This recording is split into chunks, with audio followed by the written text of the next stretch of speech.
Right now, the lineup, breaking news overnight. A young man shot and left for dead in Strawberry Mansion, what police say led up to the gunfire. Set to run out of money by the end of the day. The country now on the brink of a government shutdown. Republicans and Democrats warning they're at a stalemate. The crucial services this would impact. And consider this the head scratcher of the day on a list of top foodie cities in the country. Philly doesn't even crack the top 25. We'll tell you who beat us out. Well, that's a bad list. Those stories and more on today's edition of The Lineup. It's Tuesday, September 30th, 2025. Hey everyone, I'm NBC 10's Keith Jones. And I'm NBC 10's Erin Coleman. Let's get you up to speed with what you need to know today. Starting with that breaking news from overnight, a hail of gunfire in Strawberry Mansion, killing a young man. NBC 10's Brenna Weick. She's got the latest on the investigation.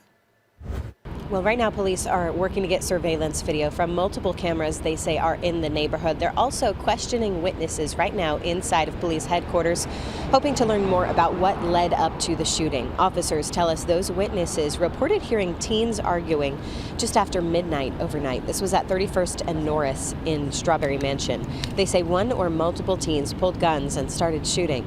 Witnesses say they saw the suspects getting away in a light or white SUV. When police got there, though, the suspects were gone. A victim was lying unconscious in a backyard. Police say the 18-year-old had been shot in the torso.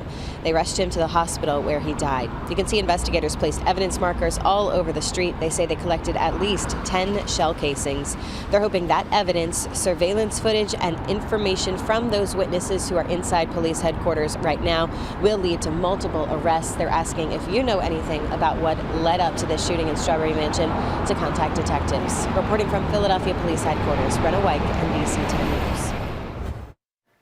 Developing now, major developments in the case of a deadly hit-and-run crash that killed a 77-year-old woman in Overbrook. Police say they found the car and they have a person of interest in custody. NBC 10's Lili Zheng has the latest.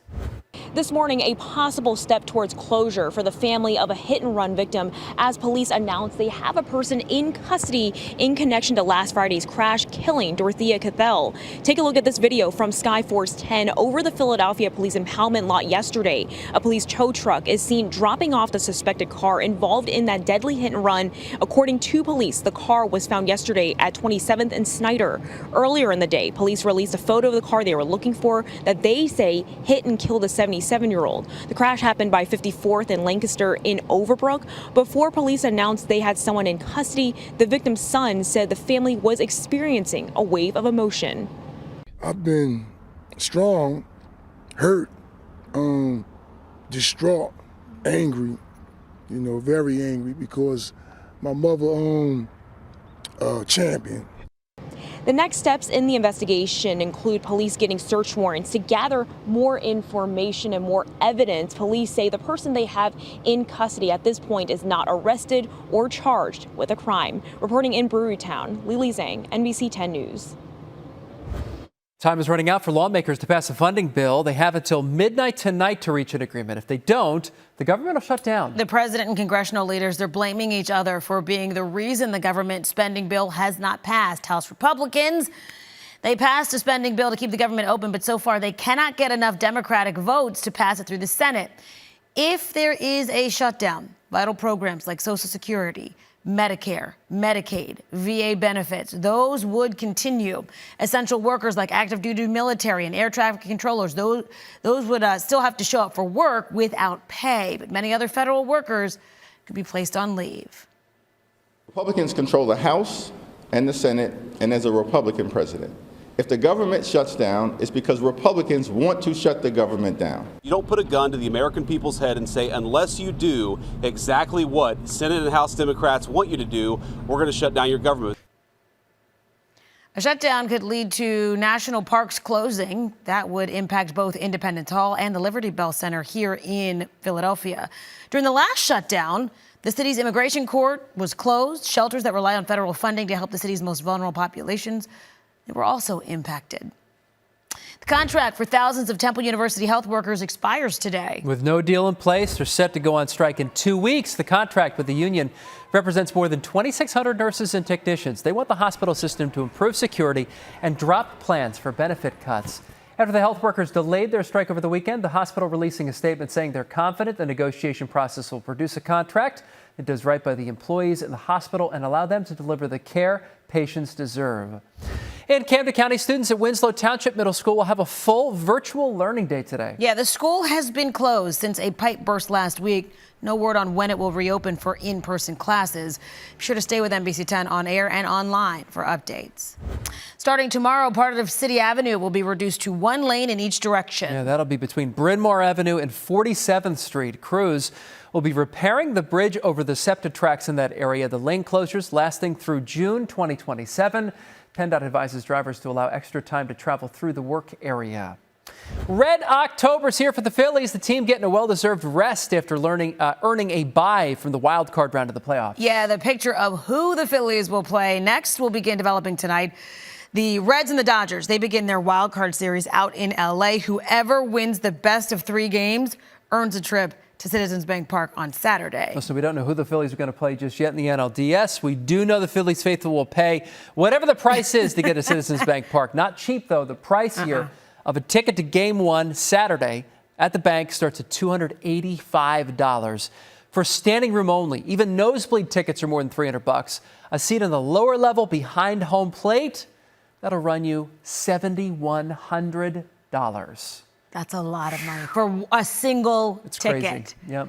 Okay, so before all the commotion here in South Philly, the Rally for Red October bus tour getting fans hyped up all around the Philadelphia area. It kicks off at the Comcast Plaza Thursday morning, then makes stops at Philadelphia City Hall, Ballard Park in Pittman, and Haddon Square in Haddon Township. All right, so we all know that Philadelphia has some of the best places to eat in the country. Of course, but a new ranking of best foodie cities in the U.S. doesn't even put Philly in the top 25. What? The Wallet Hub list puts Philly at number 32. The ranking based on everything from the cost of groceries to the affordability and accessibility of high-quality restaurants to food festivals. The top 3 cities, brace yourself: Miami, Portland, Oregon, and San Francisco. New York, where do they land? In the top 5, right? No, 26th. Wilmington, Delaware, 27th. I mean, what are we talking about here? So you have to break down the list a little bit more. I do not agree with this in any way, but it was not just about the best restaurants. Right. So many more things were factored in here, like the cost of affordability of food, the affordability of restaurants. I think we even had something earlier. We were talking about like people who like to make their own food at home. That's right, Miami. Well, Miami was number 1 for that reason. And yeah, I'm like, wait, and what? I'm like, wait, what is this about? It's the craziest thing. So I feel like they just put too many factors into this list to make it what it is.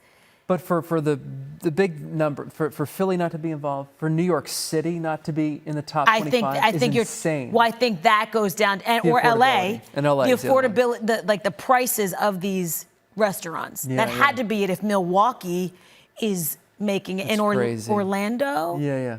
But if you have to go to Milwaukee, the first thing on your brain isn't, well, at least I get to check out their food.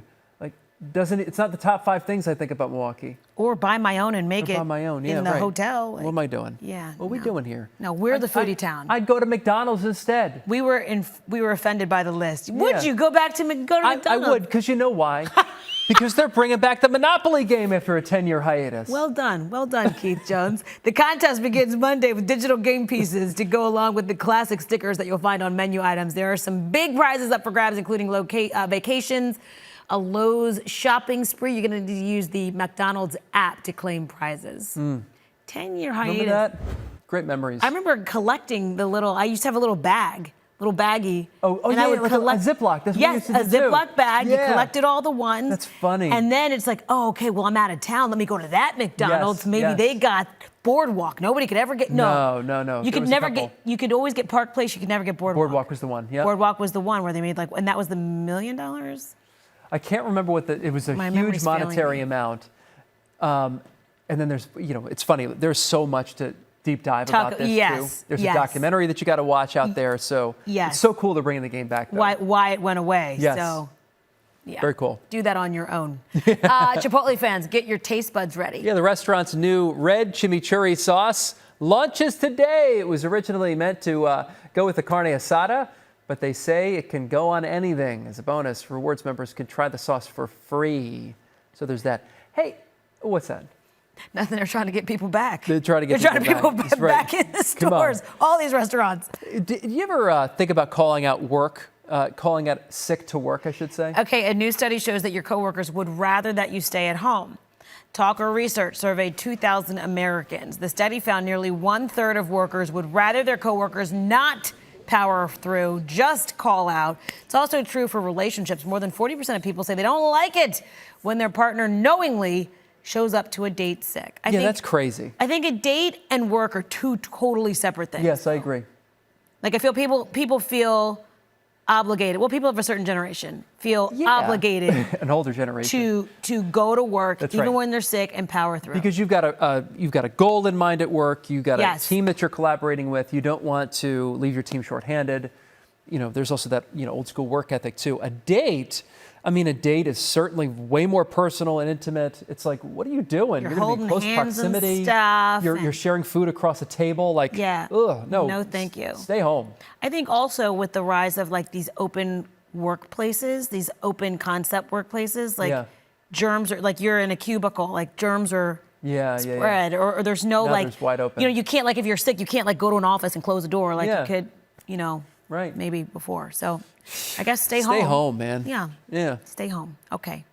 Well, that does it. And watch us. That does it for today's edition of the lineup. For Erin Coleman, take her advice. I'm Keith Jones. You can catch NBC 10 News updates right here on the NBC 10 app, even from home. Catch us weekday mornings from 5 to 7 a.m. Even at work, if you're sick at work, turn us on. Come on. What do you got to lose? Just use your phone. Thanks for watching. You can get us right here.